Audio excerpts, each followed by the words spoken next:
All right. All right, so last on Thursday, we're finishing up our layouts in our demo. And today I just want to kind of go through some things you probably want to consider putting on your pages, and we'll go from there on that. We've chatted about master pages, okay? And right now we're not using anything. These are all just kind of the A master, but there's really nothing on the A master at this point. Up here is the A master. So I'm gonna add in page numbering to those, and we're gonna take it from there. Now, one thing I don't want is a page number obviously on the cover. So in that case, I can just kind of drag the master page of none over to page 1. So whatever I do on the master page will not be affected on the cover, because the cover obviously they don't have master pages or page numbering, I should say, on that. So I'm going to kind of zoom in a little bit. We'll get that going. So in design, I'm going to do a couple little text boxes here at the bottom. And what we're going to do is we're going to go to type, insert, special character, and then give me 1 second here. Go to markers, and we're going to put in current page number. Okay, and you'll see just kind of put it, in this case it puts an A in, but that's just kind of a generic typeface. So what we can do is we can modify that. So it's defaulted to Minion Pro down here at 12 point. I just highlighted it. So I'm gonna just pick something else, really something a little bit different. This kind of looks nice, called Bartender. Who doesn't like a name like that, huh? And I'm just gonna kind of check it out. What's the difference? I'm gonna zoom on in so I can see it quite nicely. And this is actually kind of a nice font. It's got a serif and sans serif. That's pretty cool. Pretty tight little typeface. So I'm going to go with the bold sans, and I'm going to push it up a little. I'll just do a 13 point, and I'm going to just kind of put this down. So really where we see this is where it's going to end up being. Likewise, if we want it to be a specific color, we can make that color change here. I'm just going to leave it in black. And then I'm just going to copy that. I'm going to come over to the other page. I'm going to put that in the other corner. Again, I just want to kind of line it up, and I'm just moving my arrows to put it into the corner of the pages. So there's the A, and there's the A on that. And I'm going to put in just, I think, a little bar at the top, just for when I do see it. I may or may not see it at times. But I want to do it just as a kind of an example. Just grabbing the tool. I'm going to stretch that across, and I'm going to give it a stroke, and I'm going to give it a color. I'm going to go with that type color we've used. So what I'm doing is adding that bar to the top, and I can also add in, typically a lot of times we'll find like the title of the magazine. Now on our magazine here,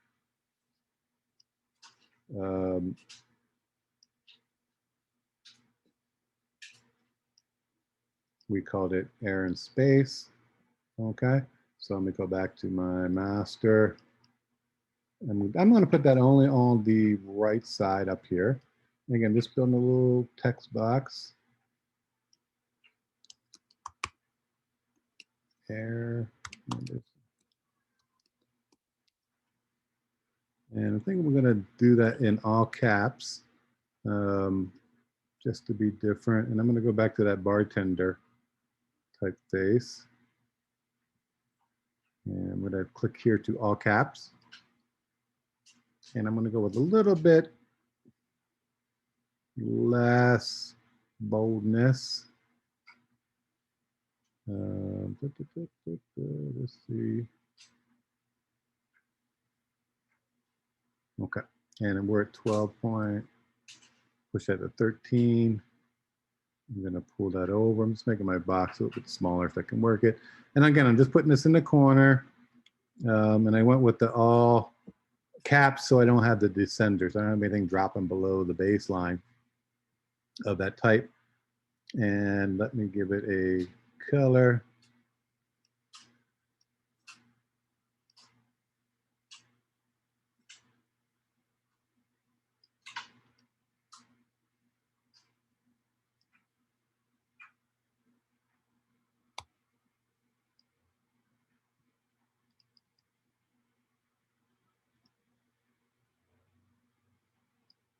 Okay, so we were there with that. And then I'm going to come back and take a look at to see how it's working out on the pages itself. So let me come back to my pages. I'm going to start to look. Now here on page 1, we can see that up top here. We got the air and space. The bar cuts off because we have this background going on, which is fine. And we do have the page numbering down here, but we don't over here because we have this background element, which is okay. Here we have nothing. We have page 5 over here. We have a little bit of that bar and the air and space coming in. Over here, pretty simple air and space. We've got the page number. And then over here, we have a page number.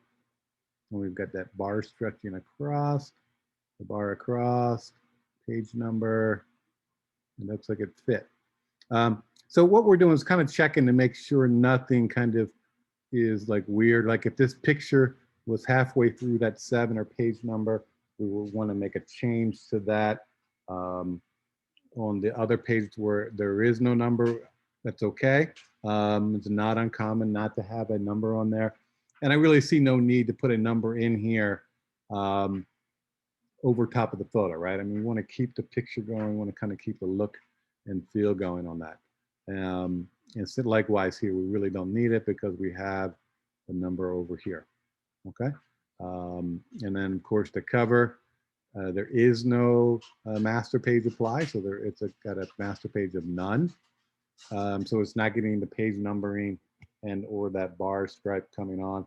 And we wouldn't see it anyway, typically now because we have a photo over the entire page.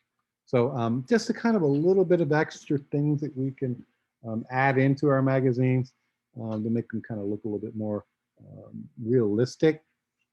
In real life, obviously, magazines do have page number, and they will typically have kind of a bar or so at the top with that. Okay. All right. Questions on that? Did it make sense? Again, something just real quick, but nothing super complicated there. Good. Yeah. Yes, sir, Professor. All right. All right. So let's chat a little bit about photography. Well, before we get to that, questions on the magazine. Everybody is moving along well. How many pages total? Well, it's going to be 1, 2, 3, 4, 5, 6, 7, 8 pages. Okay. Including the cover. So the cover counts as 1. And then we have this. And this blank file, 1 to 8, you can find that on the website. Oh, okay. All right, so that'll be there, and you can just kind of drop in your information on that. Nice. Okay. That looks really cool. Yeah, more than eight pages. Yeah, you can have more than 8, sure, by all means, but 8 minimum. Yeah, that's totally fine. Again, the purpose of this assignment is to kind of get you used to working with InDesign, starting to think a little bit about layout and how you can put these things together. You know, it's not just picture and words, right? I mean, we're trying to come up with stuff that's a little bit different. You know, the idea of taking letting pictures be the hero. Even here where we have a picture, we've added in the secondary picture to kind of break it all up. You know, and down here we put the photo at the bottom with kind of a pull quote going on. So again, just kind of working with the layouts. And again, you know, the best way to get this is by finding your reference, right? And you can kind of see where we just had some reference points to kind of get us going, right? They're not anything we didn't copy directly, but it's just kind of ideas. Like here, that idea of a color box over a picture, we did that here. Here we've kind of got the idea of, you know, picture, and it's like a couple, 3 columns over here, kind of an inspiration. You know, so it's just getting these ideas. And again, it's just going to take us into a new kind of world as we start to go. Like this one here, this was this file over here was the inspiration for this. Okay, it is nothing like it in the main sense, but there are similarities.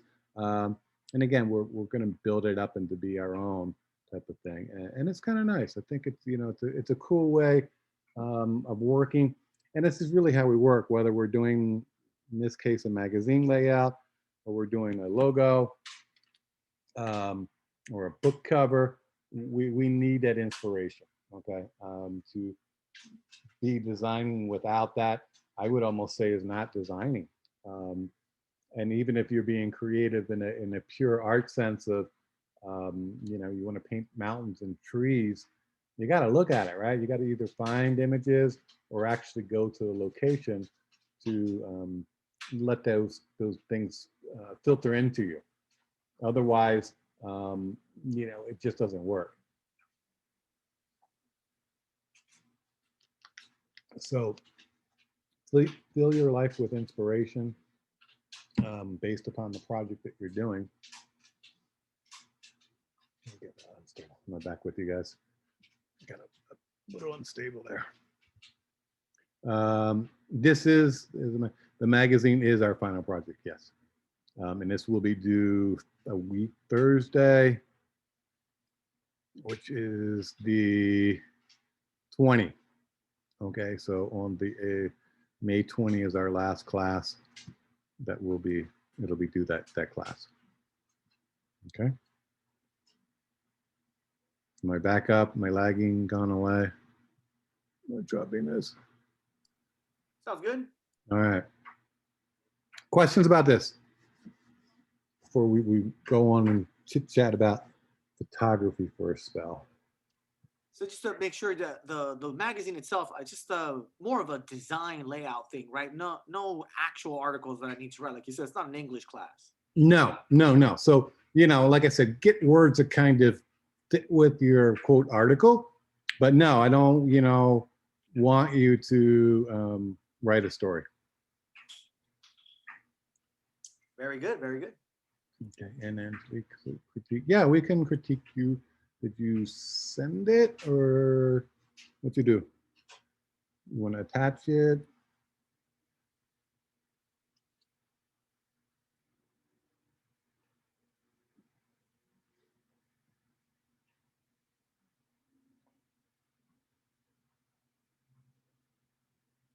Did you want to critique today, Angelique? Send a bit. Okay. Yeah, just tell me if it's email. I'll check the email and we'll find it, and we'll go from there. So let's chat about photography. I know some of y'all do stuff. Angelique's got a site. Can we show your site, Angelique? Yeah, that's fine. Okay. Why don't well, let me have you just, if it's okay, just talk for a few minutes about your photography. You can tell me where to go if you want. I can kind of go through it. What do you use? Just kind of introduce us into photography for those that aren't really into photography yet. And then we'll chat about some of the specifics and all that kind of stuff. Is that okay? Yeah, that's fine. Okay. So I'm going to give you it's all you. Chat for a little bit, and if you want me to go to a certain page or something, just tell me and I'll click it. Okay, well, this is my website, and my photography is on the portfolio tab at the top.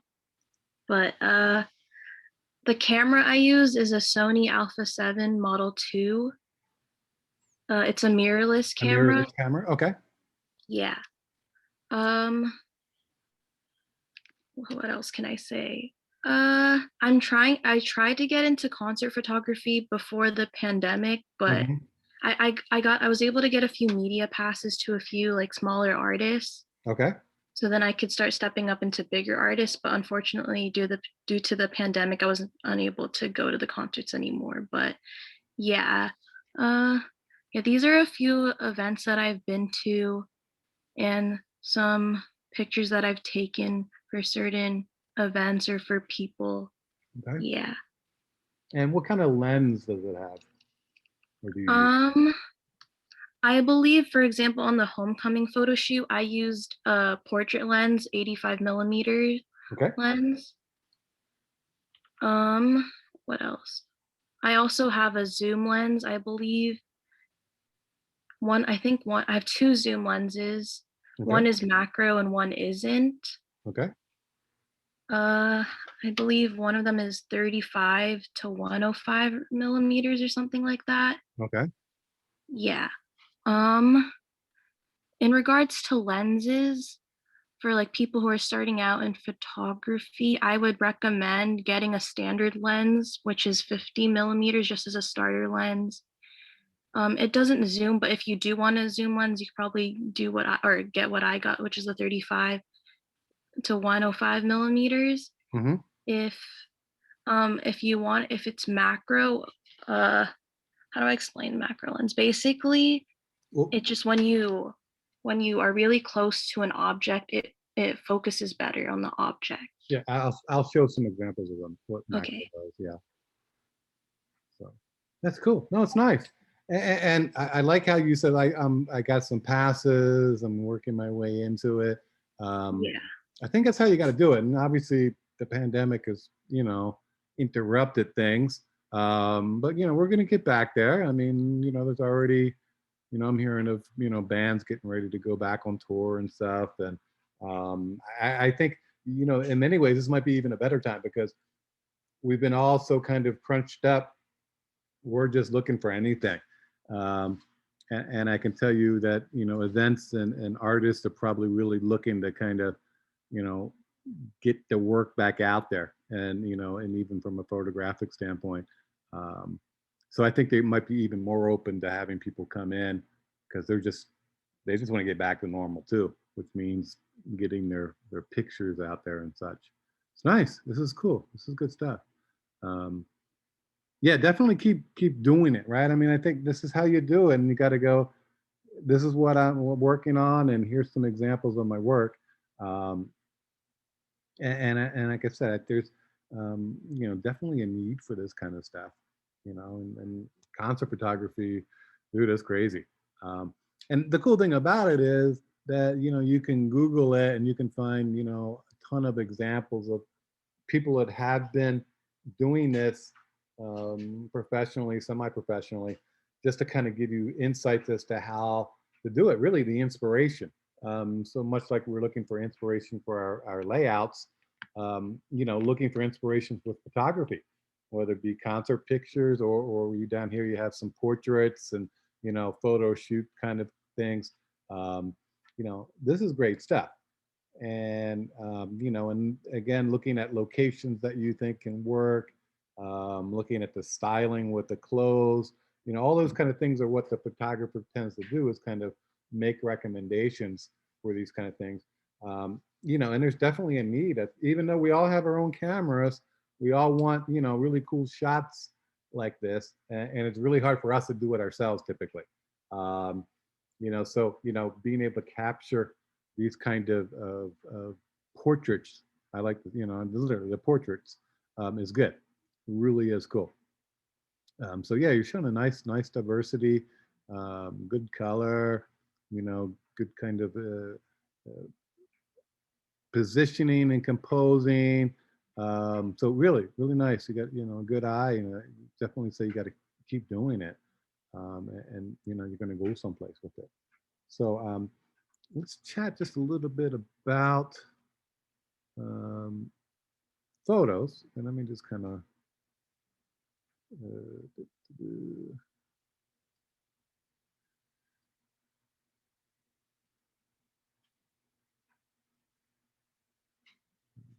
open up a folder. I just threw some stuff together for us to have some points of discussion. I don't know if we're going to get through it all today, but we'll start and then we can talk about it later. So with photography, and again, when we're talking mirrorless or a digital single lens reflect, again, more advanced kind of cameras, a couple things that they give you the options for. So let me just kind of open this up first, just to kind of, you guys can kind of see the difference. So the DSLR, this is kind of the digital version of the old cameras we had. So basically, the image comes in, or what you're looking at, hits the lens comes in, hits the mirror, and then reflects up and comes back to your eye up here. Okay, so there may or may not be a image on the back. Some of the newer cameras do have that, obviously. You can put it up to preview mode. With the mirrorless camera, it comes in and goes right back to the sensor, which is at the back here, and then it gets basically projected into a tiny little screen that your eye is looking at, or it gets projected onto the back of the camera. So in the first case, when you take the picture, this mirror will flip up and then expose back here the plate, okay, or where the sensor is in the camera, okay. So advantages, disadvantages of like these, and again, we're talking, you know, medium end cameras. We're talking, you know, $500 and up, that ballpark. We'll go through some of the pricing on it. What's the difference? The mirrorless camera are a little bit lighter. Okay, so again, that's an advantage to them. They also don't have the moving mirror here. So again, they're quieter with that. So it's just kind of maybe one less part to be used. With the DSLRs, there are more lenses and more accessories because they've been around longer. So you know that is an advantage of that. And the mirrorless are a little bit, we'll say a little bit more, not much more, but they're a little more than the DSLRs cameras. So a lot of it, I would say, is just kind of personal choice. They both will give you high-end photographs. They both will allow you to shoot in RAW. They both will allow you to manually and adjust what you're photographing with the camera sensors. So both of them are really great cameras. And so it's really just a matter of personal choice. And I would say, you know, try them both out, go to a photo store, even something like a Best Buy, you can go there and kind of play with them. Go to like a Sammy's Camera. There's one down in Costa Mesa, Santa Ana, right there by the South Coast Plaza Mall. At least it used to be. I assume it's still there. Before you make your final decision type of thing. And I will say most people kind of, once they pick one brand of camera, stick with it. I have Nikon. So the big names are basically Nikon, Canon, Pentax, and Olympus. They're kind of the four big camera. If you're a mirrorless, Sony has got a big thing in there. So Sony is kind of one of the bigger mirrorless cameras. Sony also does have a digital SLR cameras also. The reason why most people kind of stick with one or the other is because of they call it the lens mount, which is how the lens connects to the camera. They all have kind of like a little bit different screw, is the easiest way to think about it. So, you know, once you get one, you tend to keep that kind of brand because all the cameras you have, you don't want to get new lenses. Does that make sense? So, like, I have a Nikon, and I've got lenses that are, I don't know, probably 15 years old or more. So when I buy a new Nikon, I know my old lenses will still work on my new camera. Okay, so they'll fit. Okay, sometimes there's a technology with the lens itself, but you know, for the most part, there's really, not that much difference between the brands. This is kind of a personal choice. First camera was a Nikon D90. Um, and then so did you go from Nikon to Canon? Yes. Okay. Um, like I said, went from Nikon to Sony actually. okay. My first camera was a Pentax. And then I went to Nikon, and I kind of been with Nikon ever since. In the end, it doesn't make a difference, guys.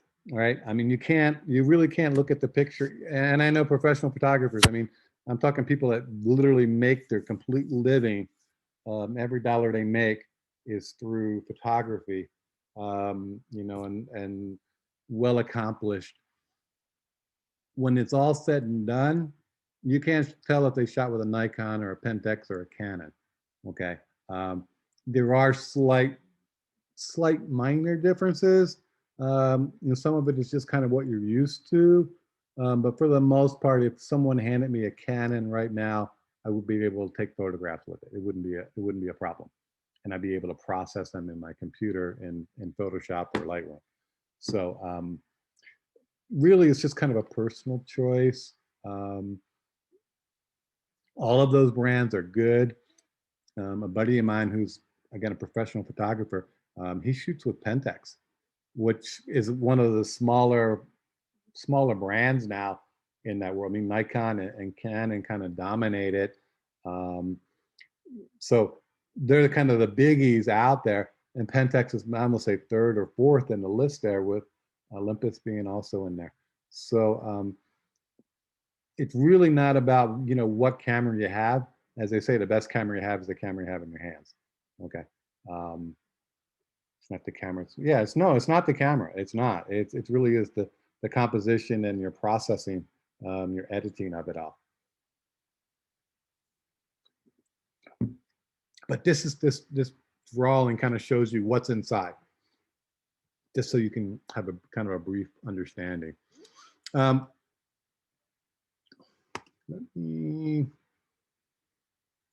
a couple things what we're going to talk about is exposure, aperture, shutter speed.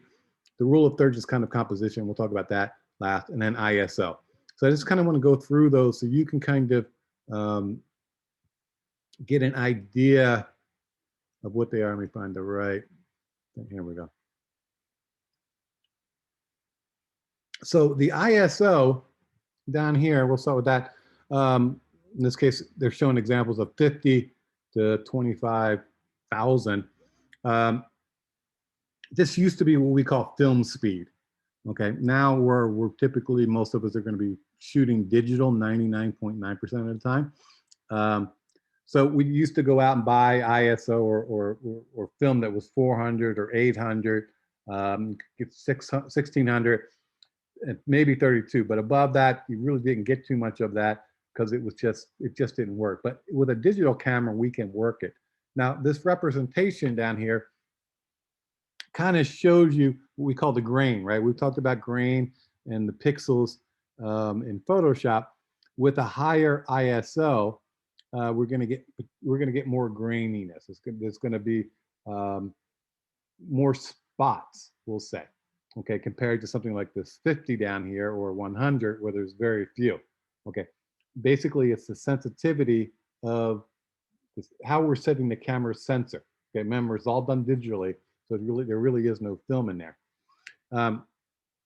So if we're shooting, I don't know, we're shooting a landscape, or even, let's say, just maybe a wedding or portraits, we're going to be probably down here pretty low, like 100, maybe 200, where we're getting a little bit of specs, but not a lot, really. I mean, typically, if you're shooting down here in, 50 to 800 kind of range, you're really not going to see too much.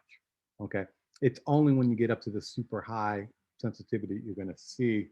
And even here, you're going to be shooting this maybe when you're shooting maybe a sport event, you're trying to get higher,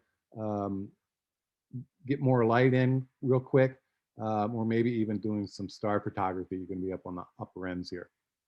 Okay, so really not a big concern, but you're going to try to shoot as slow as possible, meaning the ISO. Okay, you want to put that as low as possible. Again, it's going to give you a better definition of color and more clarity, and less dust kind of thing happening, less bit mapping. With the shutter speed, this is 1/1000th. They go a little bit higher than that now. So the faster the shutter speed, meaning 1/1000th, is sharper than, in this case, they show a half a second. Okay, so if you had the same person running by, it's kind of a representation of, from sharp to blurry down here. And as you get down into this lower end, you're going to typically be using a tripod, because even just you holding it will give you a blur. Okay, so when you're shooting something like night photography, you're down here and you're shooting maybe 1 second, 2 seconds. You also will see it's called a B, it's called bulb. That means it's open as long as you want it to be open. So you can literally keep that lens open, okay, the mirror up, or have it coming into that sensor for really as long as you want. Okay, so, but several seconds would not be uncommon if you're shooting, something like star photography and that type of thing. Aperture is kind of, you've heard the term depth of field, meaning how much is in focus. Okay, so with this is kind of gets weird, but the low depth of field gives you a low depth of focus. Okay, so the low aperture, and in this case we call them f-stops and f1.4. Again, this is in the camera. This is like the aperture within it. So the camera lens, this is where the adjustments come in play and close off. So a 1.4 will give you a very blurred out kind of background, whereas a 32 gives you a larger depth of field, so everything is in focus. Okay, and then you have all those variables in between. And again, it's kind of weird that the low number is shorter. Well, maybe the low number is the shorter depth of field. Bigger number, the longer. Now, when you're doing something like night photography, you're going to actually open it up as big as you can get, an f2 or f1.4. Again, these are where you buy your lenses. The bigger this is, the more expensive that lens is. So with night photography, you're actually been shooting like an f2 or f1.4, but your focus is on the stars or an infinity. So there really is no depth of field. It's just going out into space. Okay, or if you have something like a tree in the foreground, that tree is typically far enough away that you're still going to get everything in focus. Okay, so you're not doing a close-up of a person or an object and then having the background blur. Okay, so when you look at like differences in lenses, this is where the big price point comes in, where an f2, let's say, is $100, or an f1.4 might be $150, $200. You're getting that extra f-stop or two, which allows a different focus, okay, or allows different amounts of light to come in. Okay, and if you've ever heard of pinpoint camera back in the old days, this is kind of what the idea was. It was like a small little pinhole that allowed light to come in and get on the film to activate it, and then you could process it. Okay, used to be called ASA on the film. Yes. Okay, so it's the ISO now in the camera. Okay, so sensitivity. So it's kind of just a really brief chart. And what I'll do is I'll put some of this up on the website too. So here's an example of 3 pictures with different f-stops and different ISOs, so you can kind of see an example.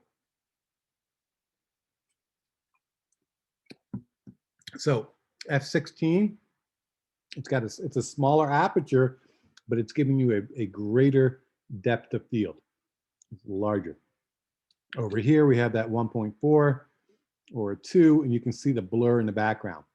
Okay, so it's giving you more of a blur. The depth of field is smaller. So in this case, it's focusing on the little toys, but the background is going away. Now down here's a shutter speed. 1/1000th is capturing the action. We're at a half. half a second, it's blur.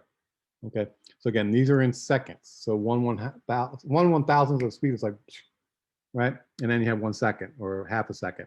Okay, we're getting down here. And again, anything, they say typically anything under 60, anything under a 60th of a second, you should be using a tripod. Okay. There are workarounds. You could like put it on a picnic bench or something like that. So you can get around this a little bit if you happen to not have a tripod. But again, this is where the tripod really comes into handy. And then down here's the ISO. You can kind of see over here on the 2500, you get the graininess, right? You get the bit mapping, the speckles. Where over here, it's much crisper because again, we're shooting with a slower speed, which is giving us a better quality of light, okay, coming in. Does that make sense? It's kind of the representations there. So these are the things that we're kind of looking for. Now, this is kind of we talked about, we heard about the lens. And lenses are in millimeters. So typically they go from, we've heard of a fisheye to 14 all the way up to 600, and then you can get even larger than that with like a 2x, you can double it. But you can kind of see kind of the area that it looks at. This is what this is representing. How wide is the view that you're going to see? So when Angelique was talking about a normal 50 millimeter, this is kind of what our eye sees. If you look out, this is kind of your peripheral vision, right? So there's not a lot of distortion. When we get back into these wide angle, we get a lot more distortion, but we can get more in, right? So as they're saying, we use a lot for architecture. So we could stand in a room and get a picture of the whole room with kind of a wider lens.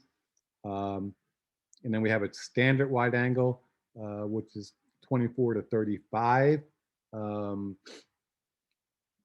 again, these are good for groups, star photography, those kind of situations. The normal in this kind of ballpark kind of gives us like a normal focal length, all right? Things look good, there's not too much distortion. And then we start to get into telephotos, which again gets us closer, right? So if we're shooting a sports event and we're way up in the stands, something like this, or we're shooting birds or something like that, something that's small and far away, you're going to want to have more of a telephoto lens. Okay. I think I have my biggest telephoto is 300 millimeter. And I do have the zooms. The zooms will give you the like maybe 100 to 300 type of thing, or a wide angle 24 to 35 type of thing. So you have some adjustableness. You can adjust how much you see through. The difference is typically with those zooms, they don't have as big of aperture, right? The aperture might be a 2 or an aperture of 3, so you're not getting as much light in as you might want. And again, that's where the price of the cameras gets quite expensive, the lenses, I should say. They really kind of go up in price, and you'd be surprised that a lens can cost as much as the camera cost. I don't have any of those kind of super expensive lenses, but maybe someday. Super lottos tonight, or Mega Millions. So this is kind of a fisheye, and we've seen these kind of images. It gives you this extreme distortion, but it gives you a large view. And again, nothing wrong with this. Again, it's really kind of what you're looking for in your particular image or look. But, I could definitely see, imagine this being a concert with the lights and the people, this super wide fisheye could really come out nice. Now, remember, if it's close up to a person, it's going to really distort their face.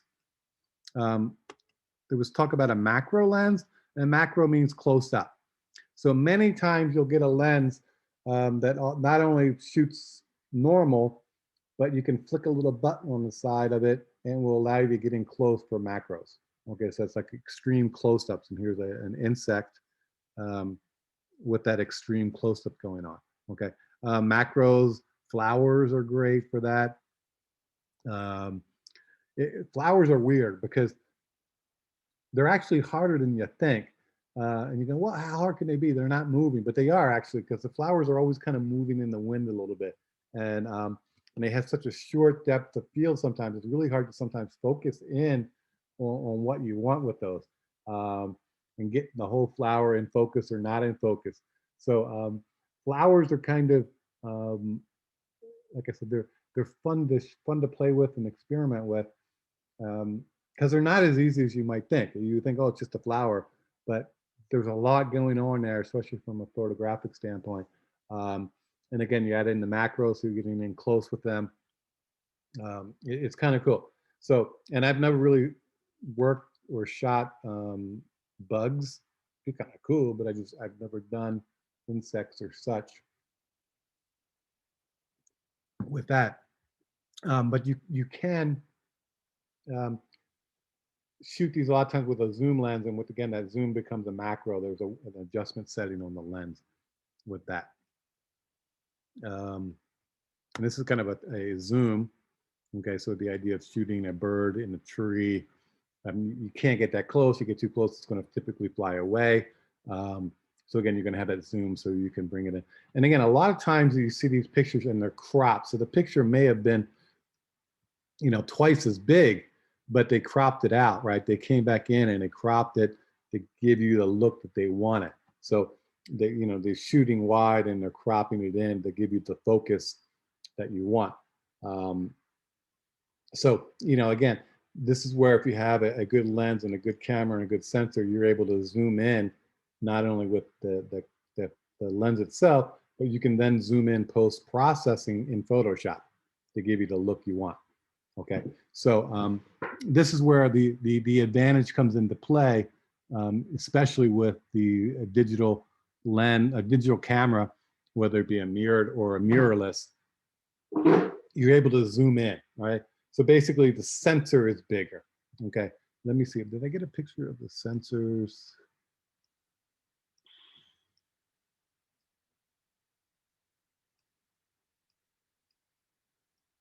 Let me just do this here.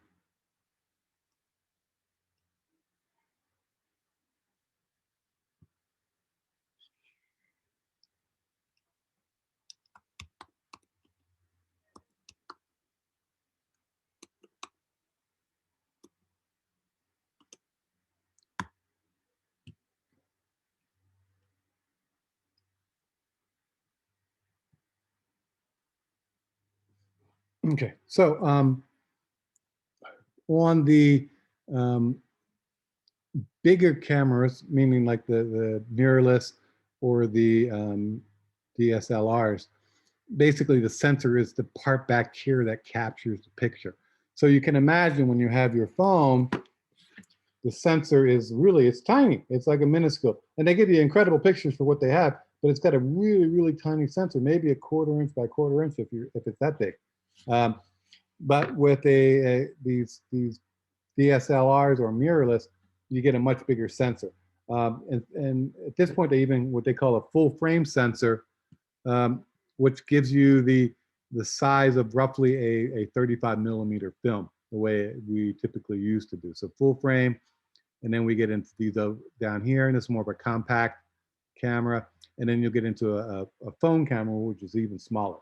Okay, so you can imagine how much data this collects compared to your iPhone. Okay, so this is kind of a God, why is it drawing the name on that? What's that look? The camera you could take it, put it in the water, and who knows? God, I'm drawing a blank.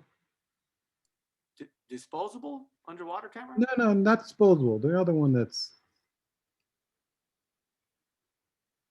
you know what I'm saying? It's people use it when they were adventure hiking and they're GoPro. Yeah, so this is kind of a GoPro. So thank you. They have, a lot of times they must have a pretty wide angle lens on them. But again, you can see they're pretty small sensors as opposed to up here.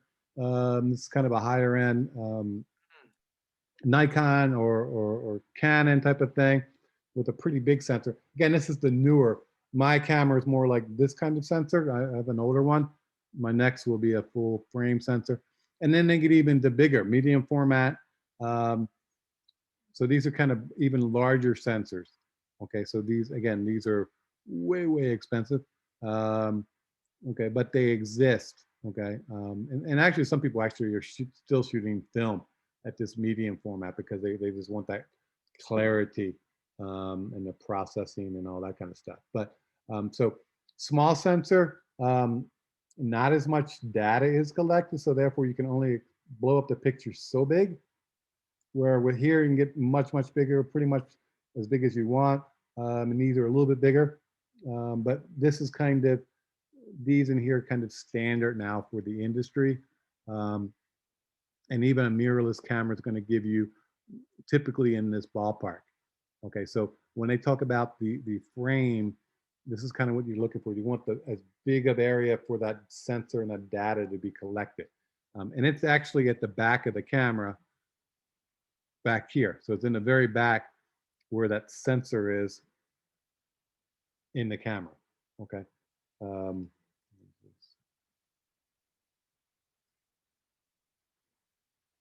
And then this is somebody showing examples of kind of the differences between the sensors and what they're doing. Okay, so there's so many variables with photography. That's what's kind of crazy. There's like a bazillion variables, a bazillion different things you can buy or use, or cameras or brands. But what I'm trying to say is you don't have to overthink it. So the things we went through, all these, the ISO, the f-stop, the shutter speed, all those things are adjustments or manual adjustments that you can do with your camera. So that's kind of the advantage, right? I can through some software manipulate some of those things.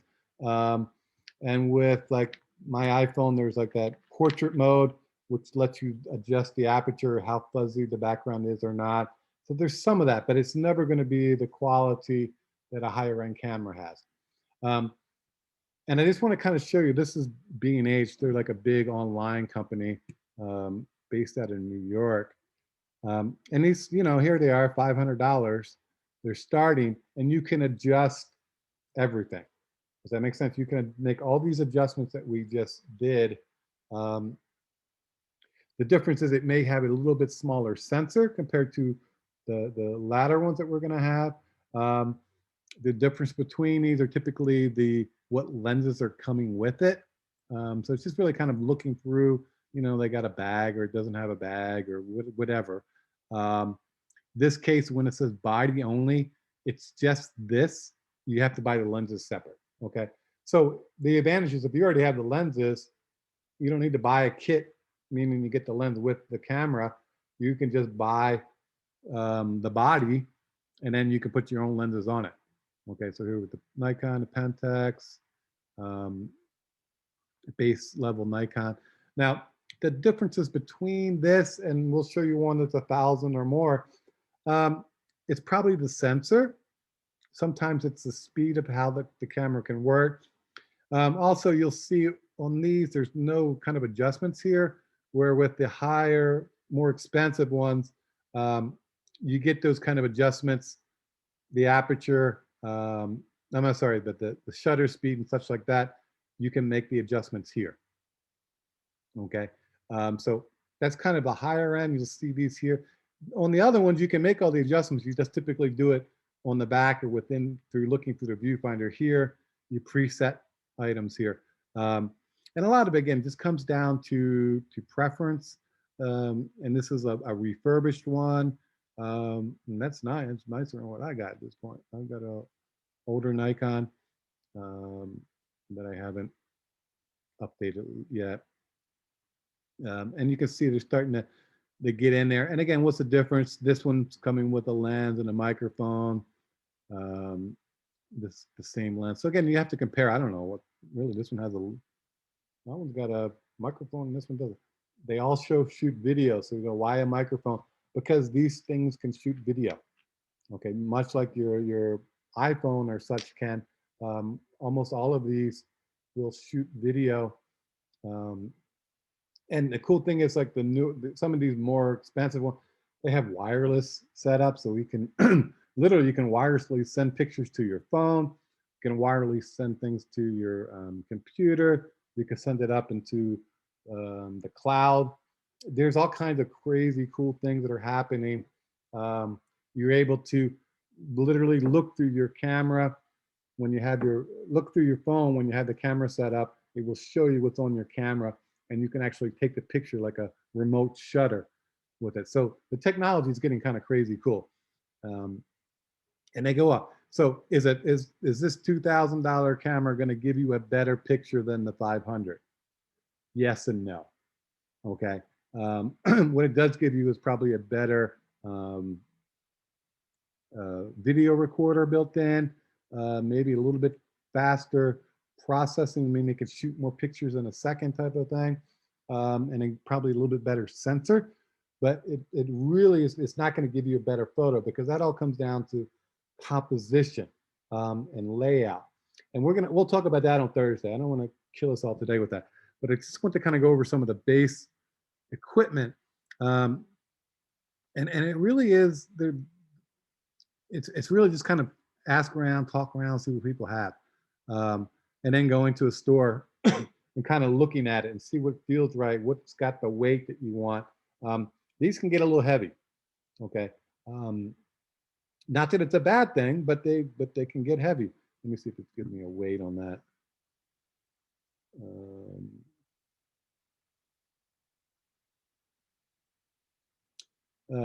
The digital single lens reflex, the batteries last a little longer than the mirrorless, simply because with the mirrorless, it's always processing the picture. With this, it's not, because the light is coming off the mirror. So it's a little bit, battery life might last a little longer. Let me see if I can get the weight.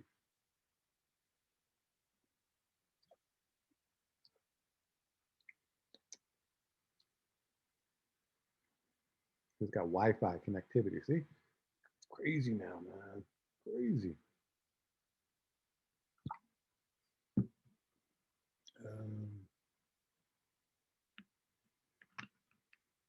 All of these cameras use memory cards of some sort. Relatively inexpensive, and they all work. I mean, I've never had a problem with the cameras. The batteries always hold up really well.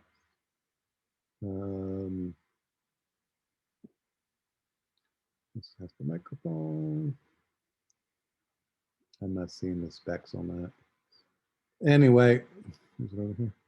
There we go.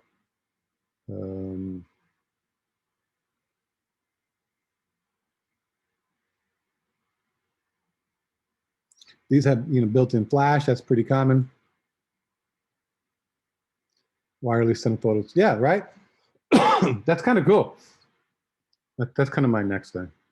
The camera, that's the battery. No, the camera itself weighs 1.65.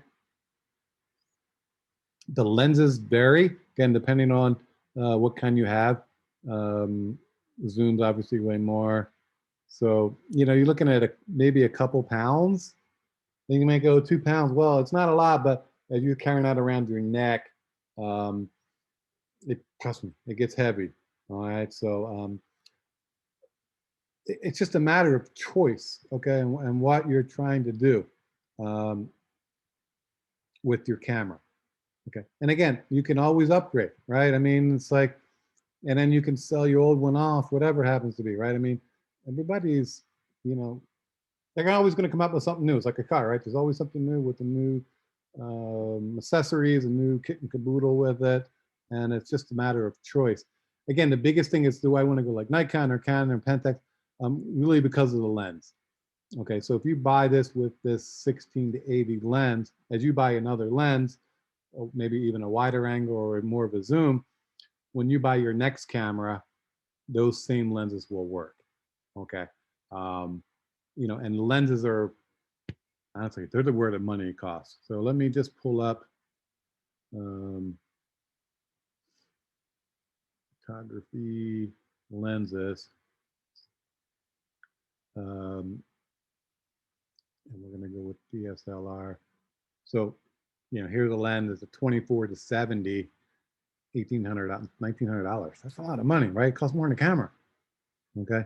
And again, what you got to do is look at this range, the apertures of 2.8 to 22. And I bet if we go down to something that's cheaper, see f5 to 22, right? So we're losing that f-stop, which means we're losing the amount of opening that can be, which allows more light in. Okay, so the lower number here on the f is preferred on these. This is a 1.8, which is actually pretty good, to a 16. Okay, but the f16 doesn't give it as big a depth of field as a 22 would. And again, a lot of it is kind of just trying them out and seeing. This is the 18 to 35. So it's not, this is more of a wide angle zoom as opposed to this 150 to 600, that's a distance zoom. So you would use this 150 to 600 to shoot the birds, for example, and this 18 to 35, you're gonna use it for landscape, star photography, architectural photography, maybe portraits. Again, you gotta watch it. You don't wanna get too much distortion on the faces. And then like down here, we talk about a prime lens, which is a 50 or a 70. They're fixed. They don't allow you to zoom, but they do typically have a wider amount of f-stops. So here's that f-stop of 1.8 to 22. Here is a zoom, 24 to 105. Well, that's great. It covers a lot of area, but the f-stop is the f4 to 22. So we're dropping it out as to how much light can get into it. So that f4 doesn't allow the aperture to get as big as an f1.8 would be. Lens adapter. Yeah, there are adapters, and I didn't realize they had one from Sony to Canon. That's kind of cool. So there is potentially adapters that you can get to change your lens from one brand to another. You got to look into it, but again, it's not that bad. 18 to 35. I basically have a range from pretty wide to zoom. Let me just see. I got my camera back here. 1 second. So I have my zoom does 12 to 24. It's a pretty wide zoom. I use this for my star photography and also for landscaping work. The lens and then I have an 18 to 105 zoom. Okay, so again, 18 is pretty wide.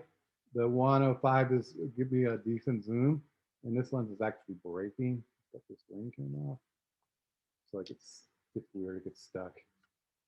So that'll have to be replaced. The insides are good, but the outside broke. And then my zoom is a 70 to 300 zoom. Okay, which gets me in pretty close, but I would like to shoot closer for wildlife, and I might get what they call a 2x converter, which will double it. We'll make it 140 to 600, and this one also has a little switch here. You can switch it to macro, which will allow you to shoot close-ups of flowers and birds and the likes. Okay, so really, I've got enough lenses to cover from wide all the way up to kind of a zoom, and it does okay. I mean, of course, there's situations where you'd like to maybe get something more, but it's just a matter of time and what you end up doing. Like this 150 to 600 we're looking at here, that's gorgeous, right? I'd love that, but I don't have $900. Well, I probably could, but the wife will kill me. All right. So I had like this 70 to 300 type of thing, and that's very reasonable there, $400. Again, think of these kind of things, the kind of investments that they don't usually break. You'll get something like a filter for the front to kind of protect the glass, the lens itself. You can get a clear piece of, basically a clear glass filter on it. So they last. And even the camera itself, my camera is, what are we at? Probably 10 years old. Literally, it's 10. I'm due for an upgrade. along with a new computer. Who knows? So there's a lot of options out there, you know, based upon what you're doing and how you're photographing. And, you know, again, the cost is whatever you want to spend. Stuff can get expensive, super expensive. Let's just see. I want to see what the most expensive lens is. High to low. Let's see what they got. Ooh, look at that. Wow. $26,000. That's a car, guys. That's a car. Yeah. It's more than a car. Ouch. That's Okay. it. And it is a f 2.8 to 22. I have no idea why it's 25 or $26,000. And even if I had it, I probably couldn't tell you the difference when I shot a picture with it. But it gets crazy, right? I mean, that's who's going to spend 26,000 on a lens? Special order. We'll get it in 2 weeks. Nobody buys them. But you know, here's a Nikon 16. I mean, yeah, obviously the quality of the glass, the lens, that kind of stuff is extreme. But I really couldn't tell you the difference, right? But it gets expensive. I mean, you see photographers out there with sporting events or press conferences, and they all have these. Pardon me for interrupting. I was just gonna ask that. I have a newfound respect for all those guys on the sideline looking at these prices. Like, whoa. Yeah, it's nuts. These like, I mean, this is like, these are 10, 12. Those look really expensive. They are, especially the zooms. Oh my God. Hmm. Like I said, I can't, I mean, I really don't know, you know, what, if you're a professional, obviously you can tell the difference, but you know, this 120 to 300, it's obviously better than the one I have, right? But is it $9,000 better? I don't know, you know, and I could never justify that. Does that make sense? But you know, if this is your job to go out and shoot, I don't know, bears in the wood, you know, obviously you can't get too close to the bears. You're going to have these kind of lenses to get the shots you want, type of thing. But yeah, it's, you can just see, it's just amazing.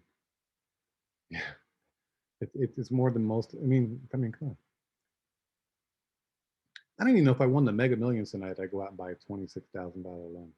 I'd be too afraid. I'd be too afraid of dropping it, banging it up, whatever, right? I mean, it's just, I Same can't. here. Yeah. Right? I'm just like, oh, no, dude. You know, It's like, what do maybe you- I would get something in a couple thousand if it was perfect. These are kind of crazy. This is that, it's called a tilt shift. It kind of gives you this blur effect. What's nuts is we do all this stuff in Photoshop now, right? So you can be a purist and shoot it, but you can also do a lot in Photoshop. Super high MPC. Yeah. Geez, buy me a new computer.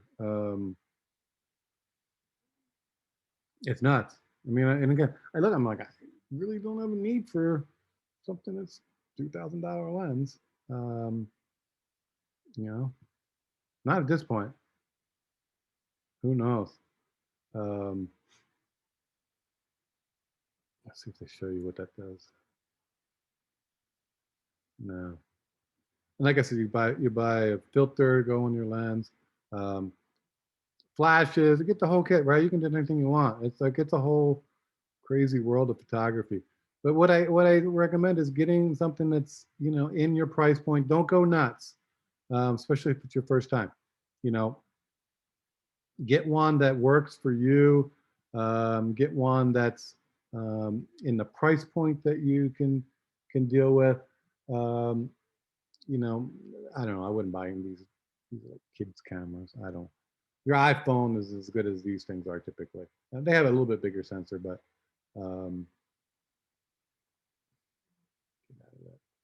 and at this point, even these are kind of passe and old. There's a little bit of a zoom and all that, but they're not that much better than your phone. These came out typically before the phones came out, this kind of concept.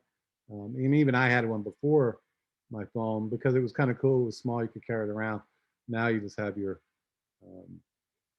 iPhone or Android or whatever the heck you got in your pocket, which is awesome. So I don't even know how much of these are selling. These are cool. The little print out your picture, your digital picture. Looks like Kodak has them now, and I think Polaroid has those kind of thing. But I would definitely say go with the, you know, a mirrorless or a digital SR. So, you know, around 500. And we'll go back to the mirrorless.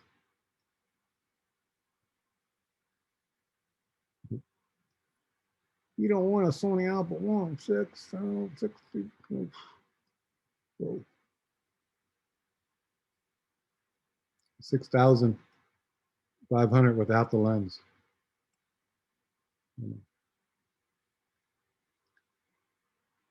So you can see the mirrorless aren't necessarily cheaper. It's not sorting. Come on, give me the low end. Bestseller. That is not their best-selling camera. 6,500. Polaroid. Yeah, I remember Polaroid, man. I got a Polaroid camera here, the house someplace. Just have to get the film. There we go. So the mirrorless, again, they're running about about the same starting point as the DSLRs. So really your choice. Again, with these, typically you're focusing only through the back. You're looking at it here. This is a projection of what the sensor is seeing. It's kind of a little monitor. Sometimes they have a little eye spot, but typically it's here. So here on this, you can look at it through the back or you look through the top here. This is just basically a small little video screen of what this is. Does that make sense? Whereas the DSLRs, you're actually seeing the real thing through a mirror. There's no difference. I'm just saying it's just kind of how the technology works. But these are a little bit lighter. I like these. I'd like to maybe get into something like that. But I think I'll do a regular upgrade first. So questions on we kind of did kind of the technology of it all today. And what I'll do is I'll put some of these things up online so we can you can look at them. So here's an example of high ISO, meaning faster, we'll call it faster film speed or faster speed compared to low. So you can see a low speed, you get more detail and it's clean. Up here, you get the noise, but you're able to get more light in, right? So you don't have as much shadows as you have here. So typically you're gonna balance those in between, or you're gonna shoot raw and you can kind of bring out some of these details again with our processing in Photoshop. Okay. Questions?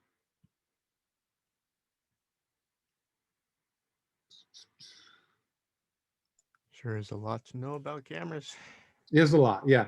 And again, as this sparks questions, write those down. We'll talk about them on Thursday. And Thursday, we'll talk a little bit more about composition, getting the pictures together, and you know, how do you make the picture? Because really, that's the big thing. All right. Whether it's an iPhone or it's a high-end camera, it's about the composition, and we'll chat about that. Mm-hmm. Real quick, yeah. So let me get that quick. Let me just check my email.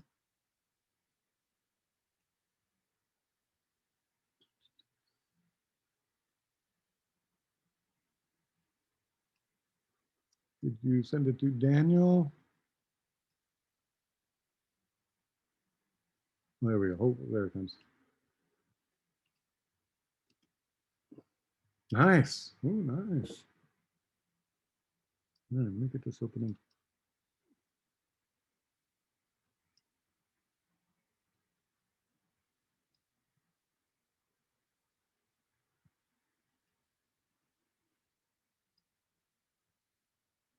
Good. Very good.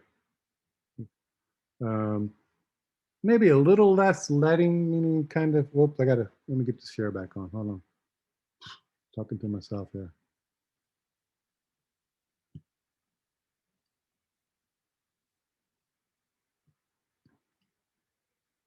Okay, so on this, maybe a little bit less letting in here, meaning like just tighten that up a little bit.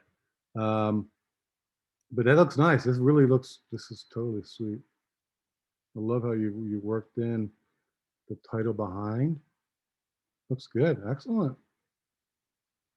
And it's only $4.44. Excellent. So we're looking at this spread. Nice. Up in here, let me zoom in really quick. I'm not sure if they're supposed to be like out of kilter. If they are, I think it would make it more more obvious. Right now, it's looking like they're just not lining up. Does that make sense in here? Does that make sense? Angelique, you still there? That's how the picture was taken. Oh, that's the picture. So this is all one photo. Yes. Okay, all right, so that's fine. That's nothing you can do about that then. It's nice, very nice.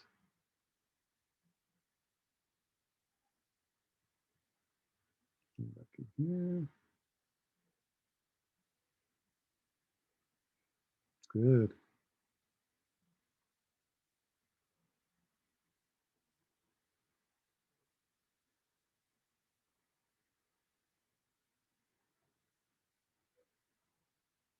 Well done, very well done. I mean, the only thing I would maybe suggest again is adding some page numbers, those type of things. The layout looks nice. I'm not seeing any obvious. Check things like there's some E that's kind of floating out there. I don't know why that is. You know, we got a little bit of a kind of a big gap in here. So you probably want to look at the returns that are happening or something like that. You know, likewise, here's a pretty big gap with that. But other than that, everything's looking really good. Excellent. There you go, guys. That's what you got to do. Okay. So spend a little time just kind of going through and looking at those kind of elements. But it looks really, really sweet. Great job. Did you have questions for me? I was just wondering like what I needed to improve on, if like anything I needed to fix or anything, but Yeah, yeah, just- I'll fix those Just a little. couple things. Just go yeah. through and double check. Like I said, I would add page numbers in there at the very least. You know, if you want to add like the word creatives, the magazine creative collective or something at the top, that's pretty typical. You wouldn't do it necessarily on a title page over here like this, but you would do it over here on that. So excellent.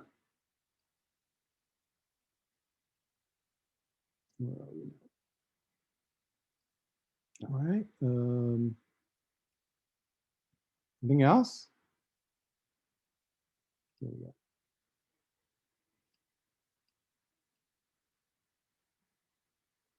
Okay, anything else, guys? Excellent job.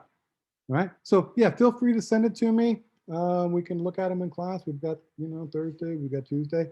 And then we'll look at them obviously last class next Thursday. So, all right. Everybody good? Yes, sir.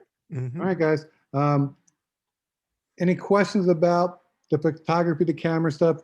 Write those down. We'll chat on Thursday. And again, we'll also talk about composition and framing things up and all that kind of stuff. Then you can go take great pictures, whether you have an iPhone or you have a higher end camera. That'd be cool. All right. Okay, guys. Okay. All right. Have a good week. We'll see you Thursday. All right. Let me know. if you have any questions. All right. Thank you, Daniel. All right. Thank you, guys. You. Yeah. See you on Thursday. Bye. Bye.